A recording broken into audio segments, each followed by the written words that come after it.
Hello भाइयों, welcome back to a new video. I hope आप अच्छे होंगे। एक बहुत इंपॉर्टेंट क्वेश्चन जो हमारे दिमाग में अक्सर चला करता है कि क्या पुनर्जन्म होता है, कि अगर हम मर गए तो उसके बाद क्या होगा, हमारा दोबारा जन्म होगा। तो बहुत सारे लोगों के दिमाग में ये चीज़ चलता रहता है कि ये क्वेश्चन है। तो मैं आज इस चीज़ पर थोड़ा सा डिटेल अच्छे तरीके से बात करना चाहता हूँ, क्योंकि हालांकि गीता में तो श्री कृष्ण भी पुनर्जन्म के बारे में बात करते हैं। वो तो हमें बताते हैं कि पुनर्जन्म है। तो इस चीज़ को हम अच्छे से समझने का प्रयास करते हैं। देखो, सबसे पहली बात, पुनर्जन्म जैसे ही अगर हम वर्ड ये यूज़ करते हैं ना कि पुनर्जन्म होगा हमारा, हम मर जाएंगे तो हमारा पुनर्जन्म होगा। देखो, हम अंदर ही अंदर ये चीज़ जानते हैं, हम डरे हुए हैं कि यार मौत से, कि हम मर जाएंगे। ये डर हमारे अंदर ऑलरेडी है, ठीक है।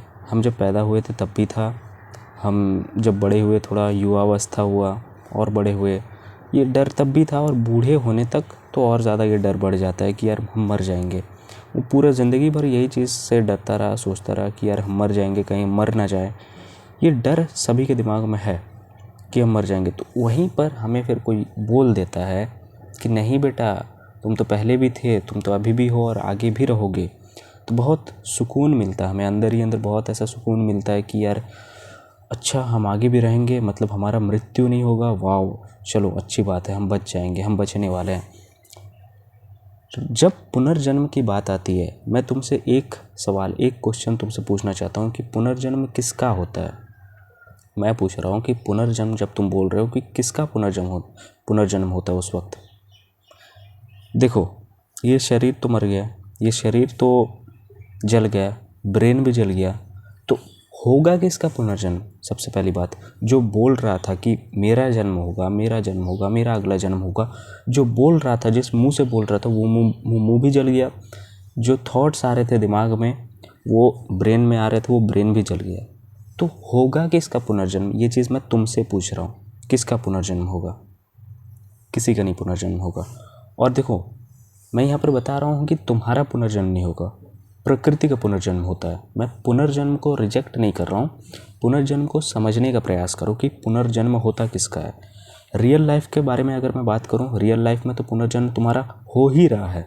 तुम 5 साल में कुछ अलग इंसान थे, 10 साल में कुछ अलग इंसान थे, 20 साल में हो गए एक अलग इंसान हो गए, 50 साल के भी हो गए, तुम्हारा एक नया जन्म हो जाएगा। 5 साल वाले में और 50 साल वाले में अंतर होता है। पुनर्जन्म तुम्हारा साइकोलॉजिकली हो ही रहा है। तो पुनर्जन्म तो यहीं पर हो रहा है। सबसे पहली बात, पुनर्जन्म तो यहीं पर हो रहा है ना। बचपन में तुम्हारा सोच कुछ अलग था, तुम्हारा बॉडी अलग तरीके से था, बहुत तुम्हारा संस्कार सब कुछ अलग था। फिर बड़े हुए तो उस वक्त तुम्हारा एक नया ही पुनर्जन्म हो गया, तुम्हारे दिमाग में अलग विचार आए, तुम्हारा बॉडी और थोड़ा बड़ा हुआ, तुम और चीज़ों को, दुनिया को अलग अलग नज़रों से देखने लगे, तो तुम्हारा वो एक नया पुनर्जन्म हो गया। पुनर्जन्म को मैं रिजेक्ट नहीं कर रहा हूँ। इस बॉडी में, इस फिजिकल वर्ल्ड में भी तुम्हारा पुनर्जन्म हो रहा है, तुम्हारा साइकोलॉजिकली अंदर ही अंदर पुनर्जन्म हो रहा है, तुम्हारा बॉडी का भी पुनर्जन्म हो रहा है हर बार। और इसके आगे अगर हम थोड़ा सा बढ़े कि पुनर्जन्म इसके बाद और किसका होता है, तो भाई साहब, जब ये बॉडी मर जाता है तो पुनर्जन्म अहम वृत्ति का होता है। अहम वृत्ति का, जो मैं खुद को कहता है, उसका पुनर्जन्म होता है। प्रकृति का पुनर्जन्म होता है, प्रकृति का, मैं का नहीं, अपना खुद का। मैं तो ये मर गया, जल गया, कॉन्शियसनेस, चेतना पूरी तरीके से ख़त्म हो गई, कोई आगे नहीं जाने वाला। इस शरीर के आगे और कोई जाने वाला नहीं है। देहधारी, जो हम देह में हैं, इसके आगे और कुछ जाने वाला नहीं है। इसके साथ साथ जो चीज़ है वो राख हो जाता है। बात समझ आ रही है? जन्म होता है प्रकृति का, नेचर का बार बार जन्म होता है।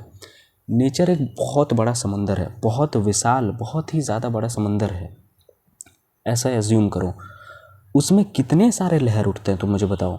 हर बार एक नया लहर उठता है, हर बार लाखों लहर उठते हैं, लेकिन सेम जो लहर गिर गया वो वापस वैसे ही तो नहीं आता है ना। लहर, जो सागर है, वो अपने लहरें छींटे मारता रहेगा, नए नए लहरों को छींटा मारते रहेगा, लेकिन एक जो लहर गिर गया वो और वापस थोड़ी आता है। पेड़ से एक पत्ता टूट के गिर जाए, मर जाए, सूख जाए, सेम वो पत्ता थोड़ी आता है। नए पत्ते और आते हैं, नए पत्ते, लेकिन तुम वापस नहीं आते हो। तुम्हारा कॉन्शियसनेस, तुम्हारा चेतना और वापस नहीं आता, ख़त्म पूरी तरीके से। नेचर ने जिस तरीके से इन सारी चीज़ों को क्रिएट किया है, प्रकृति आगे बढ़ती रहेगी, प्रकृति रुकने वाली नहीं है, ये निरंतर आगे बढ़ रही है। बात समझ आ रही है? तो देखो, जो लोग बोलते हैं कि इस पर साइंटिफिक रिसर्च भी हुए हैं, अब भाई ये सब चीज़ों के भी प्रमाण दिया करते हैं कि देखो साइंटिस्ट लोग भी कर रहे हैं, कह रहे हैं कि रिसर्च हुए हैं। तो यहाँ पर मैं एक चीज़ बोलना चाहूँगा कि ये ना थोड़ा बहुत अहंकार की भी साजिश है। हम अपने आप को बताने का प्रयास करते हैं कि यार हम तो पहले भी थे, अभी भी हैं और आगे भी रहेंगे। और रही बात साइंटिफिक तर्क की, तो यहाँ पर हमें थोड़ा समझना होगा। अगर कोई इंसान बोले कि नहीं मुझे कुछ याद आ रहा है, मुझे पुराने जन्म याद आ रहे हैं तो ये बहुत हद तक सरासर झूठ है, गलत है, भ्रम है। बात समझ आ रही है? कोई किसी को याद नहीं रहने वाला, किसी को कुछ याद नहीं रहने वाला। जैसे आचार्य प्रशांत एक बहुत अच्छा एग्जाम्पल देते हैं यहाँ पर कि यार कील, लोहा, दरवाज़ा, पंखा ये ख़राब हो गए, ये मर गए, लेकिन इन लोगों को अगर फर्नेस में डालकर गला दिया जाए और एक नया धातु प्रकट किया जाए, जैसे खिलौना प्रकट हो जाए, खिलौना बन जाए, तो अब खिलौना बोलेगा कि मैं तो पिछले जन्म में कील था। उसे कैसे पता भाई वो कील था या जो भी था? ये प्रकृति में ये चीज़ हो रहा है, ये एक नया तैयार हो जा रहा है सिस्टम, एक ऑटोमेटिकली नया तैयार हो जा रहा है। प्रकृति बार बार आगे बढ़ रहा है और ये निरंतर आगे बढ़ रहा है। जो गया सो गया, वो आने वाला नहीं है। जो हम लोगों का खुद का मैं है, जो तुम्हारा खुद का चेतना है, जो तुम्हारा खुद का ब्रेन है, ये गया और आने वाला नहीं है। हम एक ही बार में ख़त्म हो जाने वाले हैं। प्रकृति आगे बढ़ता रहेगा, जो विशाल है, जिस पर हम हैं, जिस पर हम भी एक मात्र सिर्फ सागर के लहर ही हैं, छींटे ही हैं। ये हम भी लहर हैं, हम भी छींटे हैं। हमारा कुछ समय तक समय चलेगा, फिर हम भी ख़त्म हो जाएंगे पूरी तरीके से। बात समझ आ रही है? यही है क्रिएशन और डिस्ट्रक्शंस, ये दोनों चीज़ें एग्जिस्टेंस के पार्ट हैं। लेकिन जो था वो जब चला जाए तो वो और वापस नहीं आने वाला। मे बी मेरे जैसे हज़ारों लोग और पैदा हो जाएं जो सेम मेरे जैसा दिखता हो, मेरे जैसा सोच वाला हो, सब चीज़ मेरे जैसा होगा, लेकिन वो इंसान ऐसा थोड़ी बोलेगा कि यार मैं ही मर के वो पैदा हो गया। ऐसा थोड़ी हो सकता है। कोई मोहन नाम का व्यक्ति मर गया, ठीक है, अब सेम उसी के जैसा दिखने वाला कोई और पैदा हो गया, उसका नाम सुरेश है, रमेश है मान लो। तो अब ऐसा थोड़ी ना लोग बोलेंगे कि नहीं मोहन ही मर गया और उधर महेश बन के, सुरेश बन के पैदा हो गया। ऐसा थोड़ी हो सकता है। ये तो सरासर गलत है, हो ही नहीं सकता। कुछ नहीं बचने वाला। जो बोल रहा है ना कि कुछ बचेगा, हमारा कुछ बचेगा, ये बोलने वाला ही ख़त्म हो जाता है। तो बचेगा क्या? कुछ नहीं बचेगा। हमारा खुद का व्यक्तिगत चेतना, हमारा खुद का अहंकार नष्ट हो जाना है, पूरी तरीके से नष्ट हो जाना है। कुछ आगे, इस शरीर के आगे कुछ नहीं जाएगा। पुनर्जन्म लगातार हो रहा है, तुम्हारे रियल लाइफ में भी हो रहा है और वैसे भी पुनर्जन्म हो रहा है जैसे कि तुम और नहीं हो रहे हो। प्रकृति का पुनर्जन्म हो रहा है, नेचर का पुनर्जन्म हो रहा है। सागर और लहरें छींटे मारते रहेगा, लेकिन तुम और वापस नहीं आओगे। बात समझ आ रही है? अहम वृत्ति का जन्म होता है, जो खुद को मैं कहता रहता है, जो ये नेचर खुद को मैं से एक नया मैं जुड़ा होता है, एक नया लहर आता है, तो उसका अटैचमेंट रहता है, उस मैं से अटैचमेंट रहता है। एक मेरा भी एक मैं, जैसे मैं खुद को मैं बोल रहा हूँ, मैं ही सब कुछ हूँ, मेरा ये यूट्यूब चैनल है, मेरे फ़ोन में मैं रिकॉर्ड कर रहा हूँ, ये जो मैं के साथ अटैचमेंट रहता है, ये एक बार ख़त्म हो जाता है ना, तो ये और वापस नहीं आता। नए और बहुत सारे मैं आते हैं, नए सब कुछ नए होते हैं, नए लहर बनते हैं, नए पत्ते आते हैं पेड़ में। उसी तरीके से ये सिलसिला चलता रहता है, आगे चलता रहता है। तो तुम कुछ नहीं होने वाले, तुम्हारा कुछ आगे नहीं जाने वाला, तुम पूरी तरीके से ख़त्म हो जाओगे। और कोई बोले कि यार पिछला जन्म ऐसा होता, कोई भी अगर क्लेम जैसे करते हैं लोग अभी के टाइम पे कि पिछले जन्म, अगर तुम इस जन्म में ऐसे कर्म करोगे, अगले जन्म में तुम ऐसे बनोगे, वैसे बनोगे, अगर इस जन्म में अगर खाते रहोगे, सोते रहोगे, तो अगले जन्म में भालू बनोगे, क्या बनोगे पता नहीं। यार पहली बात, मैं यहाँ पर सवाल यही क्रिएट कर दे रहा हूँ, जो ये बोल रहा है, ये बोलने वाला ही नहीं बचेगा, तो कौन आके बोल रहा है कि यार मरने के बाद ये बचेगा? शास्त्र अलग तरीके से बता रहे हैं। उन सारी चीज़ों को तो हमने समझा ही नहीं अभी तक, नहीं समझे हम अभी तक। अगर समझे होते तो इन सारे बातों पर नहीं रहते हम। रियल स्पिरिचुअलिटी मैं क्यों बोलता हूँ? रियल स्पिरिचुअलिटी के बारे में आपको समझने को मिलता है, थोड़ा बहुत मैं बताने का प्रयास करता हूँ। जो गया सो गया, वो और नहीं आने वाला है।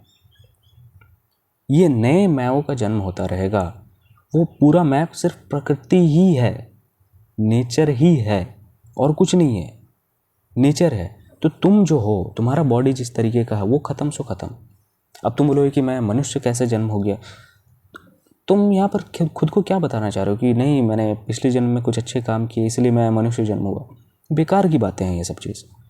क्या तुमने किया होगा पिछले जन्म में जो तुम्हें याद है और इस वक्त तुम्हें एक अच्छा जीवन जीने को मिल रहा है, इस वक्त तुम इंसान पैदा हुए।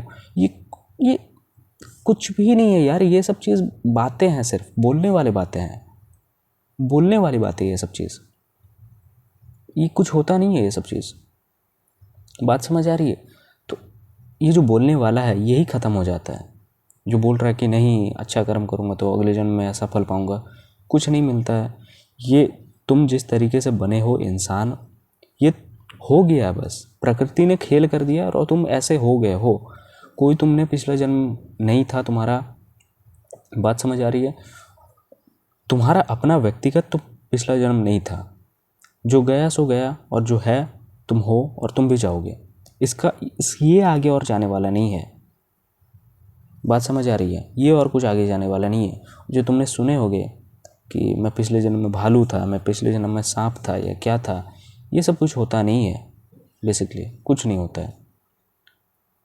कोई तुमने कुछ ऐसा पिछले जन्म में तीर नहीं मारा था कि इस जन्म में तुम इंसान बनकर पैदा हुए हो। कुछ ऐसा हुआ नहीं था।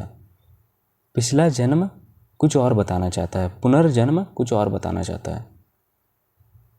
पुनर्जन्म माने ये नहीं कि तुम याद करने लग जाओगे, तुम्हें दिमाग में याद आ जाएगा कि मैं पिछले जन्म में क्या था। तुम थे ही नहीं तो पिछले जन्म में, तुम हो अभी। पिछला जन्म तुम्हारा नहीं था, प्रकृति का था, कुछ और थे। मैं मर जाऊंगा, मेरे जैसे लोग और पैदा होंगे, मेरे जैसे दिखने वाले, हो सकता है मेरे जैसे सोच वाले, जो खुद को मैं कहते रहेंगे। वो प्रकृति है। प्रकृति अपना लहर का छींटा मार रहा है, तुम और नहीं आओगे। बात समझ आ रही? तुम्हारा व्यक्तिगत मैं, तुम्हारा व्यक्तिगत चेतना, ये ख़त्म और नहीं आने वाला। तो इस चीज़ को समझो। पुनर्जन्म को मैं रिजेक्ट नहीं कर रहा हूँ। पुनर्जन्म होते हैं, प्रकृति का पुनर्जन्म लगातार निरंतर होता जा रहा है, अभी भी हो रहा है। और रियल लाइफ में भी तुम्हारा पुनर्जन्म हो रहा है निरंतर। 5 साल में कुछ और थे, 15 साल में कुछ और है हो तुम, 50 साल में भी तुम कुछ और होगे। तुम्हारा पुनर्जन्म 15 से 50 में हुआ रहेगा। तुम 50 में एक अलग ही इंसान बने चुके होगे, अलग ही तरीके से सोचते होगे। ये चीज़ है, इसमें कोई बहुत ज़्यादा डिफरेंट वाली चीज़ नहीं है। लोग बहुत ज़्यादा इस चीज़ को अभी के टाइम पे मिथ बनाते हैं कि यार अच्छे कर्म करो, अगले जन्म में ऐसे फल पाओगे। पहली बात, यहीं पर भविष्य से ताल्लुक़ जोड़ दिया गया है कि कर्म अच्छे करो ताकि तुम्हारा भविष्य में कुछ अच्छा होगा। तो तुम भविष्य की चिंता यहीं से फिर करने लग जाओगे। और फ्यूचर जैसी कोई जगह नहीं होती। फ्यूचर के लिए इस चीज़ में कोई जगह है ही नहीं। फ्यूचर जैसे कुछ चीज़ होती नहीं है। तुम जो काम करते हो उसी में उस फल का निर्धारित डिसाइड रहता है, पहले से वो डिसाइडेड रहता है। तुम जो चीज़ कर रहे हो उसी में तुम्हारा फल भी डिसाइडेड रहता है। फ्यूचर जैसी कोई जगह नहीं होती है। फ्यूचर जैसी कोई जगह नहीं होती कि तुम अभी कुछ करोगे तो तुम्हें फ्यूचर में कुछ लाभ मिलेगा। तुम जो भी चीज़ करोगे उसमें तुम्हारा फल भी निर्धारित पहले से रहता है, पहले से रहता है, जो मे भी तुम्हें फ्यूचर में मिल जाए। अब ऐसा नहीं सोचना कि फ्यूचर में मैं उसको भोगने लगूंगा जो नया फल मिलेगा। तुम फ्यूचर में ऐसा भी हो सकता है कि मर जाओगे, तुम्हें पता, तुम उस फल को भोग भी नहीं पाओगे। जो मान लो तुमने कुछ इन्वेस्ट किया स्टॉक मार्केट में और वो पैसे डूब गए, फिर तुमने और इन्वेस्ट किया तो इस बार बहुत अच्छा चलने लगा, तो तुम सोच रहे हो कि नहीं मैं फ़लाने उस साल में निकालूंगा। तो क्या पता तुम उस समय तक रहे ही नहीं, मर ही गए। तो कौन भोगा? कोई भोगा उस पैसे को? नहीं भोगा। तुम्हारे आने वाले जनरेशन्स भोगेंगे, लेकिन तुम नहीं भोग पाओगे। तुम अपने लिए भोगने के लिए रखे थे लेकिन तुम नहीं भोग पाए। बात समझ आ रही है? तो फ्यूचर के लिए कोई जगह नहीं होती है। जो है अभी है, प्रेजेंट में है, और प्रेजेंट मोमेंट में जो तुम काम करते हो उसी में तुम्हारा फल निर्धारित पहले से हो जाता है। बात समझ आ रही है? तो ये सब चीज़ों से बचा करो कि मैं बता दूंगा तुम्हारे पिछले जन्म में तुम क्या थे। कौन था भाई, कौन था? मतलब प्रकृति की हम इस खेल को मजाक में ले रहे हैं क्या? ये मजाक चीज़ है। गीता समझना कोई मजाक चीज़ है? मतलब श्री कृष्ण पुनर्जन्म का बात किए तो उसको समझने का भी थोड़ा बहुत प्रयास नहीं किया जाए क्या? थोड़ा बहुत तो समझने का प्रयास किया जाए कि बताना क्या चाह रहे थे। लेकिन नहीं, आप लोगों को समझना नहीं है, हमें किसी को समझना नहीं है। और नहीं, जब आप नहीं समझोगे तो यही सब क्वेश्चन दिमाग में आते रहेंगे कि यार मैं क्या किया था पिछले जन्म में कि मैं ये पैदा हुआ। भाई कुछ नहीं किए थे, तुम हो गए, बस कुछ नहीं किए थे।